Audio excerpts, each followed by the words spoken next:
What if managing your money could actually draw you closer to God? The FaithFi app helps you do more than budget. It helps you integrate your faith and financial decisions for the glory of God. With easy-to-use envelope features, top biblical financial content, and a supportive in-app community, you'll learn to steward God's resources wisely and grow in generosity. Download the FaithFi app today from your app store or visit faithfi.com and click app.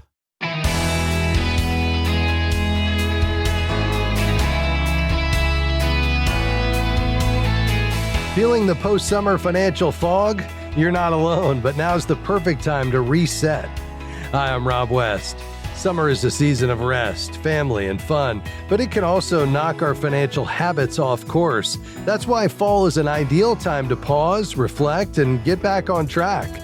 Today, I'll share a few small but meaningful steps to help realign your finances with your goals and your faith. And then it's on to your calls at 800-525-7000. This is Faith and Finance, biblical wisdom for your financial decisions. Summer often brings looser schedules, and with them, it's easy for spending to drift. This happens to many of us. The good news is that fall offers a natural moment to pause and ask, is it time for a reset? If your finances feel off-center, here are 6 steps to help you regain control and move forward in wisdom. First, review your summer spending.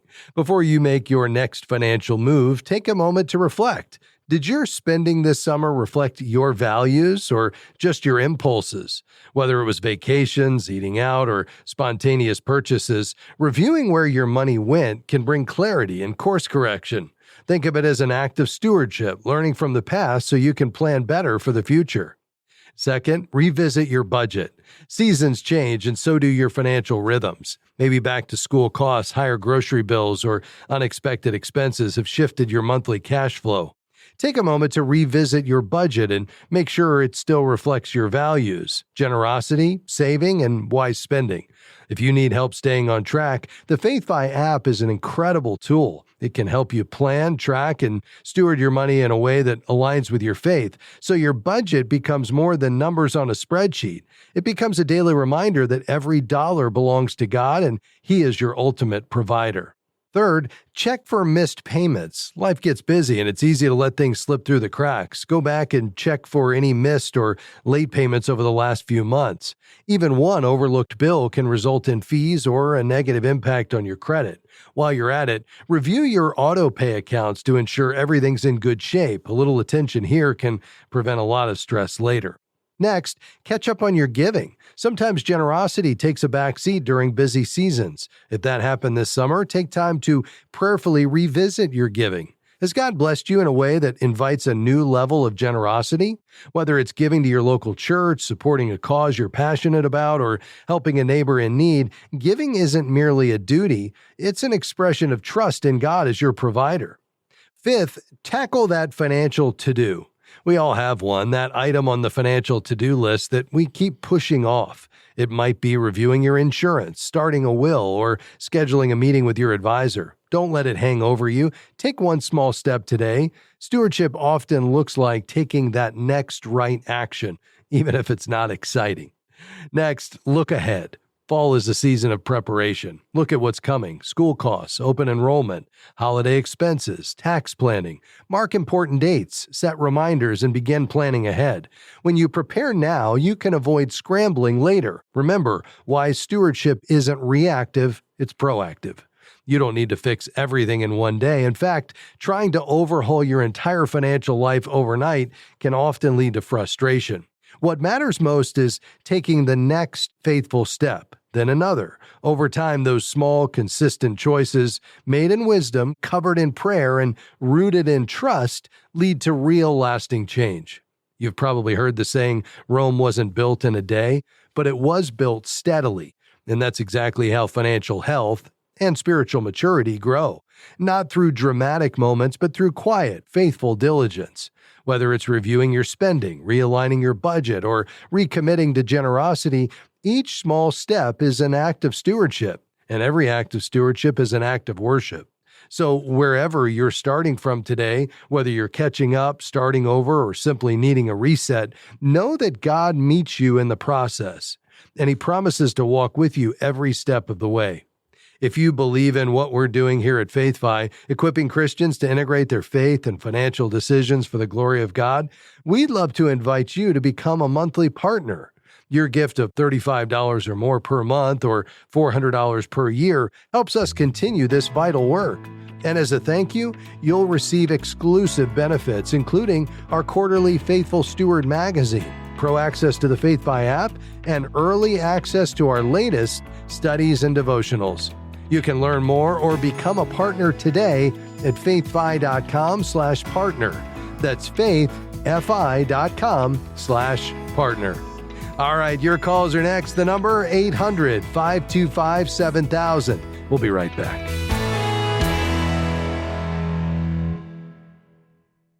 Managing money doesn't have to feel overwhelming or disconnected from your faith. The FaithFi app helps you budget with purpose, combining easy-to-use tools like digital envelopes with biblical wisdom and a Christ-centered community. Whether you're new to stewardship or looking to grow in generosity, the FaithFi app equips you to honor God with every financial decision. Join over 70,000 others and start today by downloading the app from your app store or by visiting faithfi.com and clicking app. That's faithfi.com and click app. Faith and Finance is grateful for support from Sound Mind Investing. For more than 30 years, they've offered financial wisdom for living well. SMI provides step-by-step guidance for do-it-yourself investors, from those just getting started to those getting ready for retirement. More information, including a short video webinar on profit and peace of mind no matter what's happening in the market, is available at soundmindinvesting.org.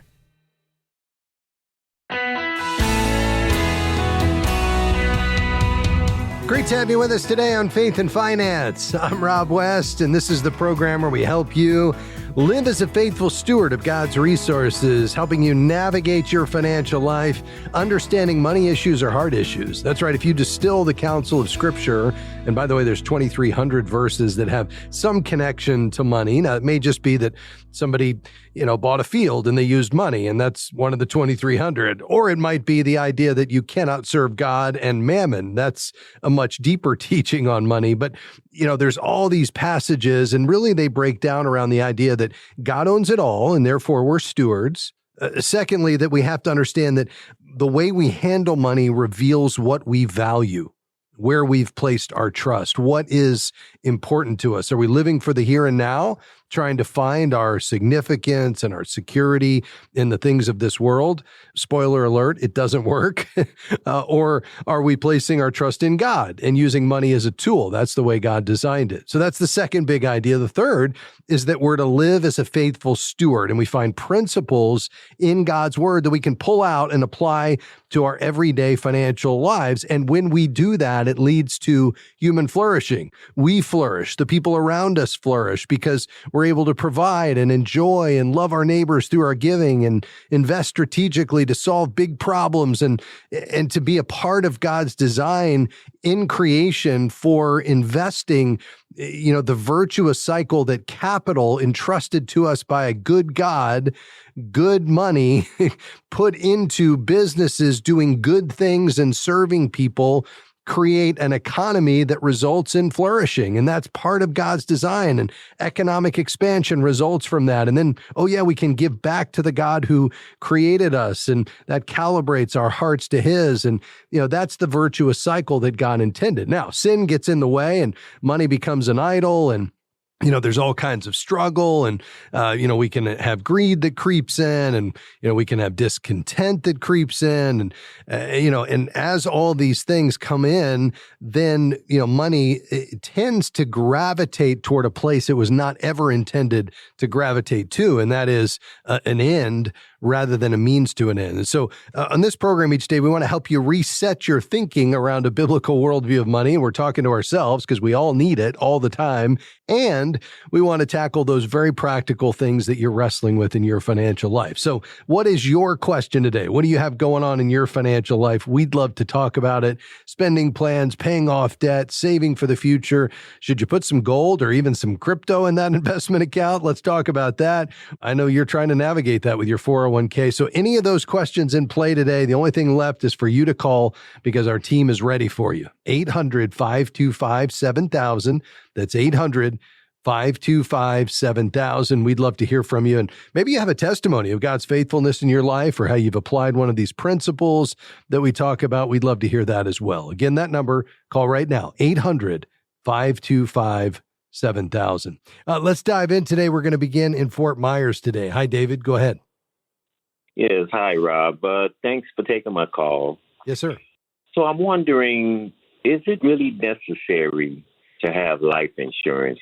And I've been with the life insurance company for a few years now, paying about $100 a month. I'm just wondering, what's the good of it? Yeah, it's a great question.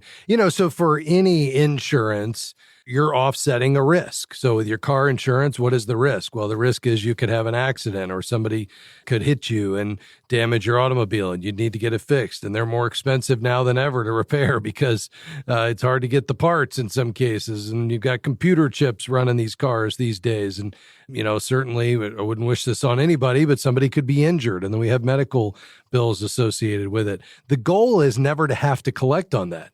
If you ended up owning that car and carrying car insurance on it, and then 5 years later, you sell that car to someone else and you move on and you might say, well, I just kind of threw that money away because I never got in an accident. You'd be okay with that. That's a good thing because the insurance was serving its purpose, and that is for you to know and have the peace of mind that if something happened, you'd have your insurance company that could step in and cover those medical bills or repair your automobile. And I think in a similar way, that's true with life insurance. What is the risk we're offsetting? Well, the risk is a loss of income. This isn't the only thing, but the primary thing is a loss of income when a breadwinner dies. And so if someone is depending upon your income, a spouse most often, or lifelong dependents or minor children, and the Lord were to call you home and that income goes away, that could create a hardship for them. And so the life insurance is intended to fill that gap and could be then that asset could be converted to an income stream to be able to maintain their lifestyle. And so for that $100 a month, you've got, some death benefit there that could be a real blessing and could really be the difference between them being able to maintain some quality of life and standard of living after your death and not being able to do that because they just lack the resources to be able to maintain their lifestyle. And so that's where life insurance comes in. The goal is not to have to collect because that means the Lord still has you here and you're serving whatever purposes he has for you, including providing for your family. Now, a lot of times folks will, in addition to replacing that income, and typically we say you want 10 to 12 times your income in life insurance in order to offset that. So if you're making $60,000 a year, you'd want somewhere between $600,000 and $720,000 in death benefit. And the best way to get that is through term insurance. And the idea behind term insurance, David, is that you buy it at the lowest cost possible. So you're just paying the mortality expense. There's people called actuaries that are running fancy formulas to determine what is the true cost of insuring your life based on your age and your health primarily, to determine the likelihood that you're going to pass away during the period of time that the insurance is there. And there's an associated monthly or annual premium that covers that cost of the death benefit. And the most effective way to get the amount of death benefit you need, that 10 to 12 times your income that I suggested, is buying pure insurance, which is term. Now, some people will add to that maybe the cost of your mortgage, the value of your mortgage to pay that off, or the kid's college education. So we know that's paid for if you were to pass away, and that obviously could all be added there. But another idea behind term insurance is that when you get to the end of your working years and you've built the assets because now you've got Social Security and you've been funding your 401k for 40 years and you've got assets there to live on, well, there's no longer that risk. If the Lord calls you home, there's plenty of assets there for your wife to maintain her standard of living. And so that life insurance is no longer necessary. And so ideally, you'd keep putting term policies in place, kind of stringing them together throughout your working years. And then when you get to retirement, you drop it, you no longer need it, and that expense goes away, which is part of how, most retirees live on 80% of their pre-retirement income, not 100, because there's certain expenses that come off the table. And I would suggest for most people, one of those is life insurance. Does that help in answering that question, though? Yes, it does. Thank you very much. That was All right. That was great. Very good. I think the bottom line here, David, is that if you get to the end of the year working years and you never collected on that life insurance, that means the Lord's not done with you. That's a good thing, but it doesn't mean that money was thrown away, because that expense that you had every month was there to protect your family in the event of your untimely death. And just because it didn't happen doesn't mean it wasn't a worthwhile expense. I think that's part of our stewardship responsibility. Thanks for your call today. Lines are open, folks. We'll be back with your questions at 800-525-7000 right after this. Call right now.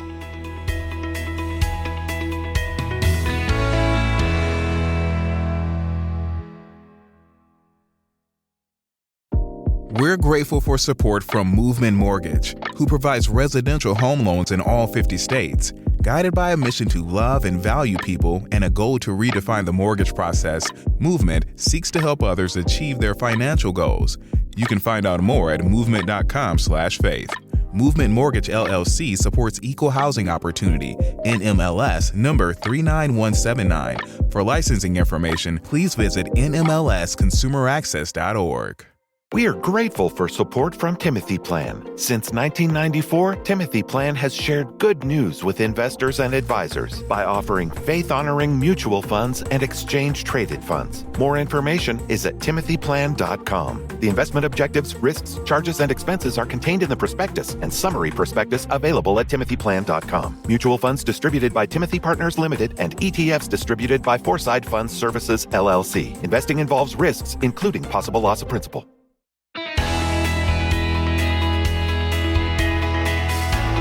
Great to have you with us today on Faith and Finance. If you love the program, you listen regularly, and you'd like to help more people learn how to be a wise and faithful steward, we'd invite you to be a partner of FaithFi. You can do that when you head to faithfi.com/partner. Partners support the ministry at $35 a month or more, or a total of $400 or more per year. And not only do you support the ministry and help us bring you this broadcast and all the resources, but we're able to say thanks and equip you in your stewardship journey with some wonderful things that we'll put in the mail to you each year, including 4 issues of our Faithful Steward magazine, and the issue 3 for the current quarter just came out. It's beautiful. You're going to love it. Some really incredible content in there.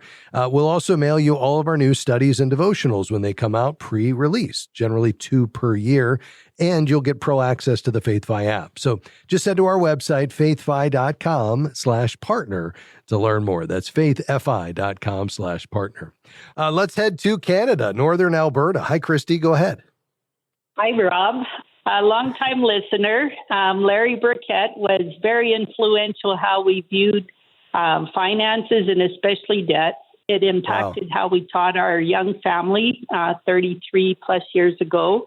Wow. And this has made a huge difference in all of our lives, ourselves and our children that are now adults, and our giving.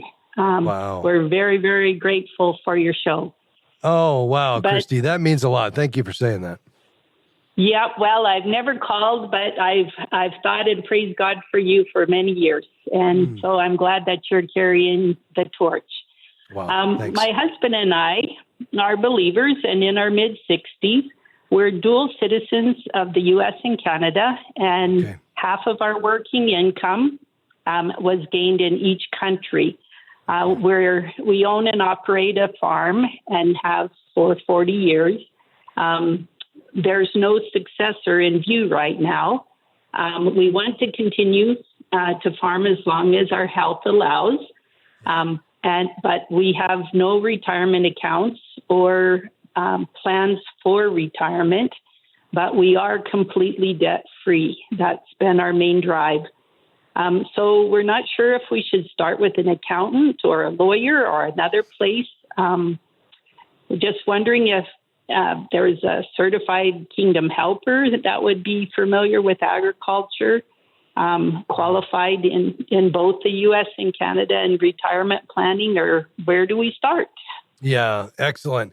Well, first of all, thank you for your kind remarks. I'm so delighted to hear of your testimony about your faithfulness in serving the Lord, his faithfulness to you, and the impact of the late Larry Burkett. I share your sentiment, and it's amazing to me how many people still to this day reference Larry and his impact on their lives. Countless millions have been touched by his work going back all the way to the late 70s. And so I appreciate that. It sounds like you all have done quite well. You're hard workers. I love the fact that you're debt free. I love that you've prioritized generous giving to the Lord. And I realize perhaps you're wondering about, your readiness for retirement, just given that you don't have a lot saved up. And yet, I think there is some planning to be done here. God is your provider, and that's what we need to certainly rely on. You mentioned that your income comes from both the U.S. and Canada. Will you be receiving the Canadian pension program? Yes, I'm just starting to sign up for those. So we'll have the Canadian pension plan for some. And then we moved up here about 29 years ago. So the first part of our work years was in the U.S. farming. And so we both also have to sign up for the Social Security as well. Yeah. So if you meet the basic requirements under each country's system, then you can certainly be eligible for benefits from both countries. As long as you have enough Social Security credits, then you'll get that as well. So I think that's the first step, is just to compare the benefits that you'll be receiving, hopefully from both the U.S. and Canada, against your against your lifestyle spending, so that you understand, once you are unable to continue to farm, what that looks like, whether or not that will be enough to maintain your lifestyle, or whether there'd be a gap of any kind there. And then putting together a retirement budget, which, most folks live on 70 to 80% of their pre-retirement income because they're debt-free, kind of like you are. The kids are off the payroll if there are kids. You're not saving for retirement anymore. So your expenses come down, and hopefully the income that you have from the U.S. and Canada would match that. In terms of a certified Kingdom advisor, Christy, there absolutely are CKAs there in Canada. And you're welcome to head to our website at faithfi.com and just put in your province there and do a search. You may have, just because of how large geographically and dispersed Canada is, you may have to work virtually with a CK who's not right in your backyard. Lord willing, there will be somebody close by, but I'd interview 2 or 3, and in particular, look for one that is familiar with both U.S. and Canada, just given the fact that you've resided and worked in both. But I think that is the next step. I think it would be well worth the time and cost to visit with an advisor who could help you develop a comprehensive plan and, help you chart the course for the future. Okay. And would it be good to check with an accountant too? I think so. Starting place? Yeah, okay. And I would let the advisor coordinate that. Perhaps he or she has a CPA that they work with, hopefully one that is, able to work both in the U.S. and Canada. You may have to engage a CPA from each country, and that search engine there at faithfi.com would allow you to put in your city of choice, and then you could expand that search radius and, find someone who's perhaps one that resides in the U.S. as well as one in Canada, and that way they would be familiar with each system. Okay, well, perfect. Well, I appreciate all the other information you give about signing up for Social Security and guarding your credit and all that. You guys are a real blessing, and I thank you so very much. Well, thank you, Christy. That's very kind of you, and may the Lord bless you. Tell your husband we're delighted for you and he as you head into this next chapter of your lives. Hey, I want to send you a gift just as a way of saying thanks for being a part of the program and for your call today. It's called An Uncommon Guide to Retirement. And I think it'll be a blessing for you. It takes into account listening for God's voice regarding your calling in retirement, helping you to think through family systems and leaving a legacy, even the idea of sabbatical rest in the early part of retirement. So I think it'll be an encouragement to you. It's by my friend Jeff Haanen. and it's subtitled Finding God's Purpose for the Next Season of Life. So you stay on the line, and if we can, Christy, we'll send it right out to you. But thanks for your call today. That was great to have you on the program. Well, that's going to do it for us today. A big thanks to my team today. So thankful for our call screener today, as well as Dan and Amy and Jim. Couldn't do them without them. Hope you'll come back and join us next time, and we'll do it all over again. Until then, God bless you. Bye-bye. Faith and Finance is provided by FaithFi and listeners like you.